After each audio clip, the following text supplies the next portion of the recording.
Hello ವೀಕ್ಷಕರೇ, ಬನ್ನಿ ಇವತ್ತು ನಿಮ್ಗೊಬ್ರು VIP ನ ಇಂಟ್ರಡ್ಯೂಸ್ ಮಾಡಿಸ್ತೀನಿ. ನಾನು ನಿಮ್ಗೊಬ್ರು VIP ನ ಇಂಟ್ರಡ್ಯೂಸ್ ಮಾಡಿಸ್ತೀನಿ ಅಂತ ಹೇಳಿದ್ನಲ್ಲ, ಇವರೇ ಮಿಸ್ಟರ್ ಕನಕಮೂರ್ತಿ ಅಂತ. ನಮಸ್ಕಾರ. ಇವ್ರ ಹೆಸರು ಮಾದೇವಮ್ಮ ಅಂತ. ಇವರು ನಮ್ಮ ಚಿಕ್ಕಮ್ಮನ ಮನೆ ಎದುರುಗಡೆನೇ ಇರೋದು. ಈ ಆಂಟಿ ನಮಗೆ ತುಂಬ ಸಪೋರ್ಟಿವ್ ಆಗಿರ್ತಾರೆ. ಇಲ್ಲಿ ಬಂದಾಗ ಟೀ ಕುಡಿದ್ರಾ ಕಾಫಿ ಕುಡಿದ್ರಾ ಅಂತ ಕೇಳ್ತಾರೆ. ನೆನ್ನೆ ಒಂದು ಮಾವಿನಕಾಯಿ ಕೂಡ ಕಟ್ ಮಾಡಿಕೊಟ್ರು ಅಂಕಲ್ಲು.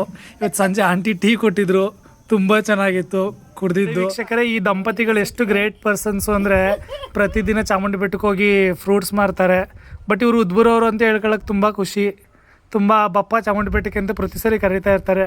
ಒಂದ್ಸಲಿ ವೀಡಿಯೋದಲ್ಲಿ ಹೋದಾಗ ಅವರು ಅಂಗಡೀಲಿ ಏನೇನು ಮಾಡ್ತಾರೆ, ಯಾವ್ಯಾವ ಹಣ್ಣೆಲ್ಲ ತಿಂತಾರೆ ಅಂತ ನಿಮ್ಗೆ ಒಂದ್ಸಲಿ ತೋರಿಸ್ಕೊಡ್ತೀನಿ. ಇವರೇ ಆ VIP ಪರ್ಸನ್ಸ್. ಕೈ ಮುಗಿಯಕ ಹಿಂಗ್ ಮುಗಿಬೇಕು ತಾನೆ, ಹಿಂಗೆ ಎತ್ಕ ಎಲ್ಲ ಕಳ್ಳತನ ಕೇಳ್ತಾರ ಅಷ್ಟಿಗೆ ಮಾರ್ಬಿಟ್ಟ ಮಾವ ಸರ್ರು. ಓ ಮೇರಿ ಎಲ್ಲ ಕೀಳ್ ಕೈ ಮುಗಿದ್ರು ಮೇಕೆ